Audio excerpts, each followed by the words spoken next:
Well, here's an update on the Suge Knight case, aka Mr. I Ain't Ever Getting Out. Yahoo.com posted a story that was titled, AP Newsbreak, ex-rap mogul Suge Knight's jail privileges cut. Check this out, it's from February 3rd of 2016. Reads, and I quote, former rap mogul Marion Suge Knight's access to visitors and phone calls have been completely cut off at the request of sheriff's investigators, court records show. Court records show Los Angeles Superior Court Judge William C. Ryan on Friday cut Knight's access to phone calls and non-attorney visits. The order was issued at the request of a sheriff's detective investigating Knight's murder case, in which he is charged with running over 2 men, killing one, outside a Compton burger stand in January 2015. Wow, can you believe it's been a year since that happened, for the record? Anyway, back to the story. Details about what prompted the order to restrict Knight's access to visitors are under seal. Knight's attorney, Thaddeus Culpepper, did not immediately return phone and email messages seeking comment. The order came a week after Knight reshuffled his legal team for the 5th time, dropping criminal defense lawyer Thomas Mesereau, I hope I'm pronouncing his name correctly, and enlisting the services of former prosecutor Stephen Schwartz. No details for the change have been given in open court. Culpepper was designated lead counsel on the case at the time. Court records show the sheriff's request to restrict Knight's jail privileges had been received a week earlier. Judge Ronald Cohen, who was handling separate murder and robbery cases against Knight, asked that the sheriff's request, let me reread that. Court records show the sheriff's request to restrict Knight's jail privileges had been received a week earlier. Judge Ronald Cohen, who was handling separate murder and robbery cases against Knight, asked that the sheriff's request about jail issues be assigned to a different judge. Fat chance on that one.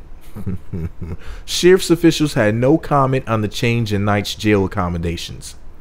Knight ran over 2 men outside a Compton, California burger stand in late January 2015, killing one and seriously injuring the other.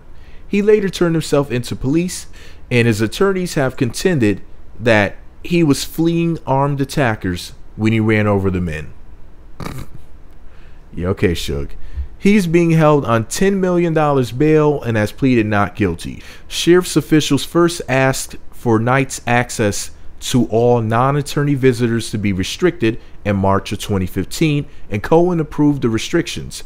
Since then, Knight had steadily regained access to several other visitors. Court records indicate Cohen allowed Knight visits from his parents, 7 of his children, 2 spiritual advisors, 11 attorneys, a bail bond agent, and a notary public. Wait a second. Let me reread that. That's a whole lot of people.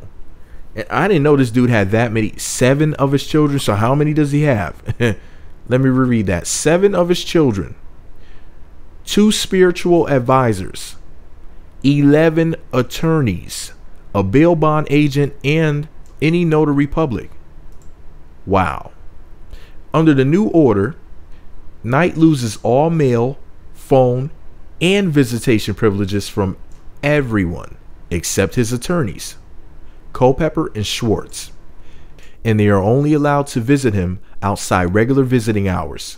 While Knight can speak by telephone with his attorneys, Ryan's order states Knight's lawyers cannot conduct a conference call or transfer the call to anyone else. Knight, 50, was a key player in the gangster rap scene that flourished in the 1990s, and his Death Row Records label once listed Dr. Dre, Tupac Shakur, and Snoop Dogg among its artists.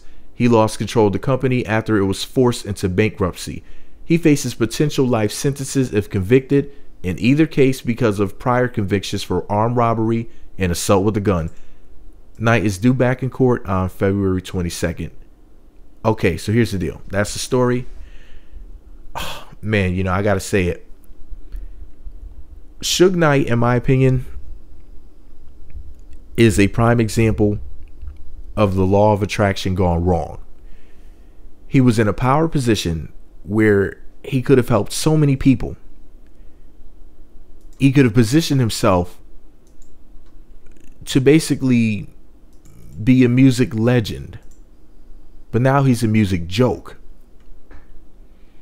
You know, I don't know how many songs Suge Knight may have produced, but what he should have been thinking about and focusing on and trying to draw in was becoming the next Quincy Jones, being the Quincy Jones of hip hop, which of course Dr. Dre ended up becoming. What he should have done was sit there with Dr. Dre and just learn everything he could have learned about music production, as opposed to wanting to be a gangster thug, whatever he thought he was doing. Because now he's in jail looking like a damn fool.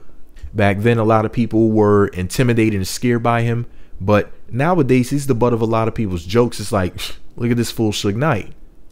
You know, he could have gone down in history as basically he could have still owned the record label now. Even if he didn't have Death Row Records, he could have moved on to something else.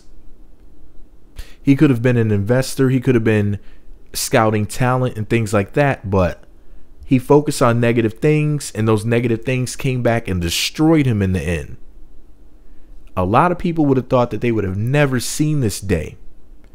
Suge Knight back in the day was the type of person that if somebody said something bad about him, people would have said, oh no, don't talk about Suge, you'll wind up dead. You know, he just had that type of bad reputation. And all that Billy Badass stuff just, I guess you could see, just didn't last for long. It lasted him a good couple of decades, and then after that, his luck ran out. You know, who's scared of Suge Knight at this point? You know, he went around intimidating people instead of making friends. He made so many enemies for himself that, I mean, unless he has the money to pay people off, why would anybody want to help him at this point? So just remember, kids, don't be like Suge Knight. He's a big dummy. Let me know what you think about it all below. Be sure to subscribe to the Meat Magazine YouTube channels. Visit meatmagazine.blogspot.com. Follow me on Twitter at Meat Magazine.